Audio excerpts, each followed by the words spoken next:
বিসমিল্লাহির রহমানির রহিম। নবম শ্রেণীর বন্ধুরা, আজ তোমাদের 2.1 পাঠটিতে অঙ্ক 3 থেকে আলোচনা করব। 3 নম্বর অঙ্কে তোমাদের দেয়া আছে তিনটা সেট দেয়া আছে, এ সমান, এটা বি সমান, সি সমান, তিনটা সেট দেয়া আছে। আমাদের কতগুলি সেট বের করতে হবে। তো এখানে আমরা প্রথমেই ক নাম্বারটা উঠিয়ে নিয়েছি। দেখো ক নাম্বার গেছে বি মাইনাস সি। এই মাইনাসটাকে সেটের ভাষায় বলা হয় বাদ। কি বলা হয়? বাদ, অর্থাৎ বিয়োগ করা যেটাকে বলা। বি বাদ সি।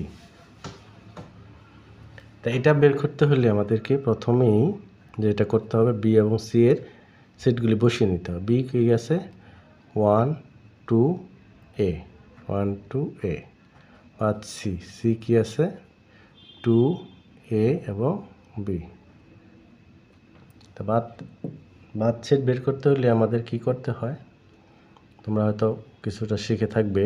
সেটা হলো আমাদের বি সেটে যে উপাদানগুলি আছে এবং এই যে সি সেটে যে উপাদানগুলি আছে, এই উপাদানগুলি থেকে যেগুলা সি সেটের সাথে বি সেটে মিলে গেছে সেগুলো আমরা বাদ দিয়ে দিব। যেমন 2 এবং এ, 2 এবং এ এটা মিলে গেছে, তাহলে এই দুইটা আমি বাদ দিয়ে দেবো, বিয়োগ করে দেব। তো বিয়োগ করে দিলে আমাদের কি থাকতেছে? 1 থাকতেছে এবং বি থাকতেছে। তাহলে যেটা থাকতেছে সেটাই হলো আমাদের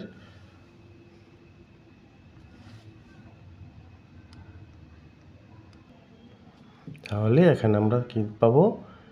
2 এবং এ বাদ দিয়ে দিলাম, বাদ দিলে থাকলো আমাদের বি সেটের প্রধান হিসাবে থাকে শুধু এ, আর বি যেহেতু থাকে কিন্তু এটা যেহেতু আমাদের এখানে নাই, তাহলে এমনিতেই বাদ, তাহলে থাকলো আমাদের এ 1। তাহলে এটা সেটের মান হবে 1।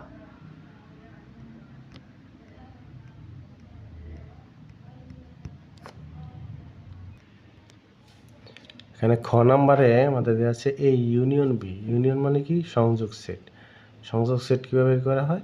সম্মিলিত সংখ্যা। আমরা প্রথম মানগুলি লিখে নিই। কি আছে? এ সেট হলো, লিখে নিয়েছিলাম 2 3 4, 2 3 4 ইউনিয়ন বি সেট ছিল কি 1 2 এ। তাহলে ইউনিয়ন মানে কি? একত্রিত করা, যোগ করা। তাহলে এখানে উপাদান, এই উপাদান, দুইটা উপাদানকে আমরা একত্রিত করব। একত্রিত করলে কি হয় আমাদের? যেমন সিরিয়ালি যদি করে নিই, তাহলে 1 2 3 4, 1 2 3 4, মিল আছে 2, তো দুইটা একটা লিখে নেব, বাকিগুলি লিখে নিলাম 1 2 3 4, আর একটা হলো এ। তাহলে আমাদের ইউনিয়ন হয়ে গেল। ইউনিয়ন সম্বন্ধে আশা করি সমস্যার কথা না, অর্থাৎ একত্রিত করে ফেললাম। আর ইন্টারসেকশন মানে কি? দেখো এ এর মান আমি বসিয়ে নিই 2 3 4, ইন্টারসেকশন সি। সি এর মান কত? 2 এ এবং বি। ইন্টারসেকশন মানে হলো মিলিত সংখ্যা, অর্থাৎ দুইটার মধ্যে মিলিত উপাদান কোনগুলি আছে। যেমন এটা 2 মিল আছে, শুধু 2 মিল আছে, অন্যগুলি 3 4 এখানে নাই, এখানে দুইটাই 2 উভয় জায়গায় আছে। তাহলে যেই উপাদানটি উভয় সেটের জন্য বিদ্যমান সেটাই হলো সেট। তাহলে এটার কী হবে? কী হবে? অনলি 2। বুঝতে হয়তো কোনো কষ্ট হবে না, কারণ সেট বলতে আমরা যেটা মিল উপাদান সেটা লিখব, আর ইউনিয়নের সময় সকল উপাদানগুলি লিখব, মিল এবং অমিল।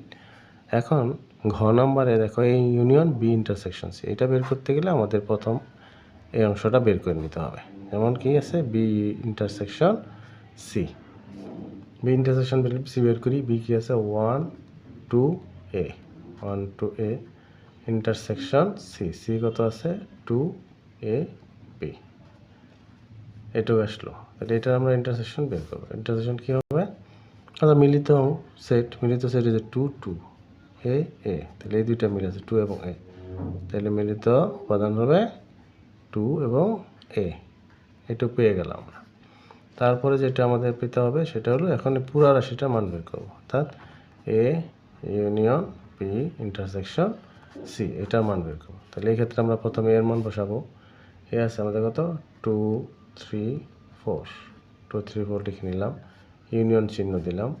বি ইন্টারসেকশন আছে কত? 2 এবং এ, এটাও লিখে নিলাম। এখন আমরা মিলিত এবং অমিল, মিল অমিল সবগুলি লিখে বলবো। 2 3 4 2 মিল আছে, অন্যগুলি মিল নেই, কিন্তু লিখবো আমরা সবগুলি 2 3 4। আর যেহেতু এ আছে সেটা এটাও লিখে নিতে হবে। তাহলে আমরা পেয়ে গেলাম A intersection B, A union B intersection C এর মান। এটাই হবে অ্যান্সার। আশা করি তোমরা বুঝতে পেরেছ। আজ এ পর্যন্তই। পরবর্তী ভিডিও দেখার আমন্ত্রণ জানিয়ে সবাই ভালো থাকবে। আল্লাহ হাফেজ।